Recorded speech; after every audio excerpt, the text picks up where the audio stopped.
ఈరోజు రసం పౌడర్ ఎలా తయారు చేయాలో చూద్దామా. ముందుగా స్టవ్ ఆన్ చేసి కడాయి పెట్టుకుంటున్నాను.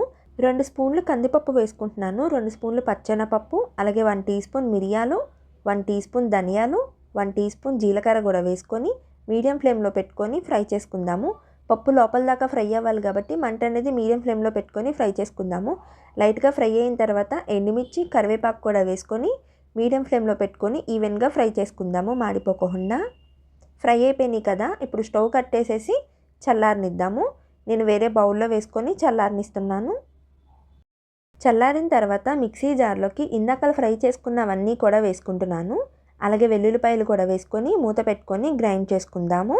గ్రైండ్ అయింది కదా, ఇప్పుడు మూత ఓపెన్ చేసి చూద్దాము. చూసారు కదా, మన రసం పౌడర్ అనేది రెడీ అయిపోయింది.